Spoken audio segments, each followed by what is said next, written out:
Hello, believers. My name is Julie Powers from jlpowersministries.com. Today, I was reading my daily Bible verses and came across this parable that Jesus was telling about his mission to seek and to save the lost. And I am reading this passage, Luke 15, verses 8 through 10, and I'm reading it from the Weast translation. And it goes like this. Or what woman having 10 coins, if she lost one, does not light a lamp and sweep the house with a broom and seek carefully until she finds it? And having found it, she calls together her women friends and her women neighbors, saying, "Rejoice with me, because I have found the silver coin which I have lost." Thus, I am saying to you, joy arises in the presence of the angels of God over one sinner who repents. I paused when I read about the woman and how she involved her girlfriends. Rejoice with me because something good happened to me today. Of course, that's paraphrasing, but wouldn't it be a good habit to get into? To only share good news. To only share with your friends the things that happened that were good. In keeping with the theme we've been on about cultivating joy in your life, what if we established this as a habit?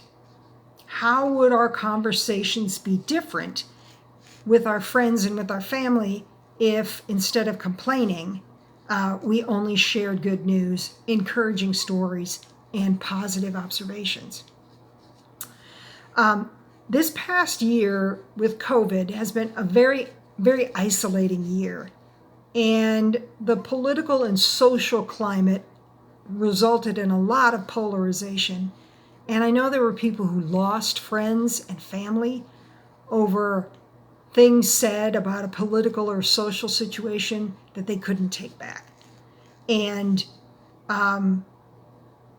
the deeper that we get into that, the fewer and fewer topics we dare to talk about with our friends and family. So if we can't talk about politics and we can't talk about a lot of other things, then I'm suggesting we try an experiment with this good news.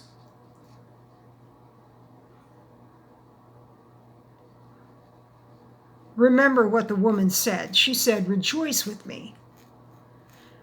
I'm going to suggest something a little silly here. But really, aren't all attempts at joy cultivation a little silly?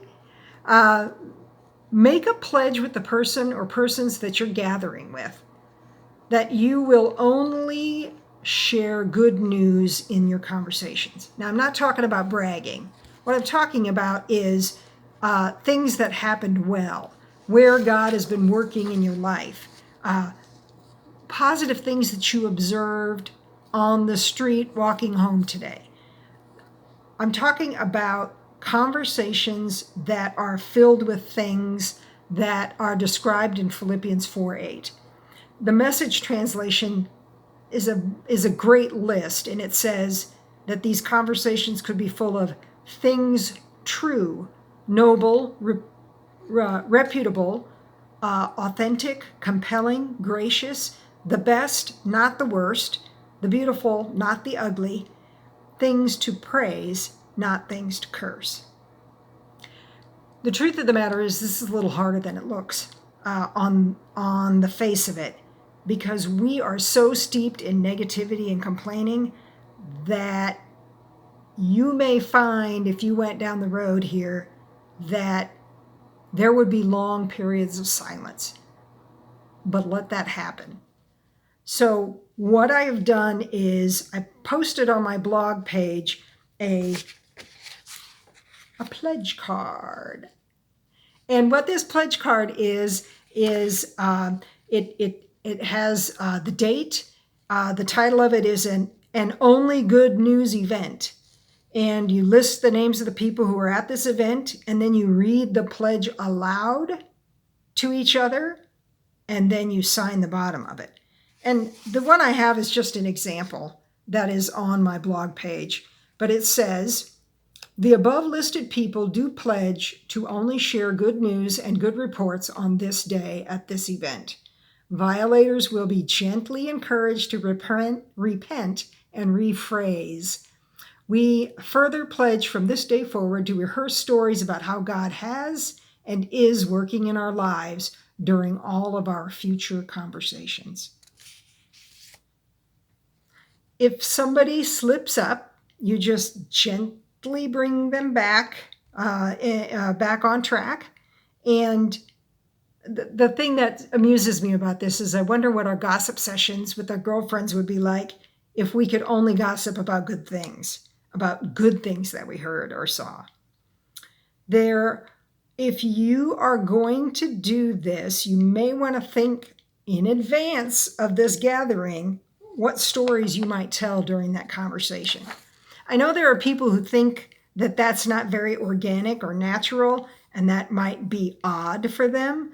But the truth of the matter is maybe if we did a little more planning and brought a little more thought to the conversations that we have with our friends, that might be a good thing.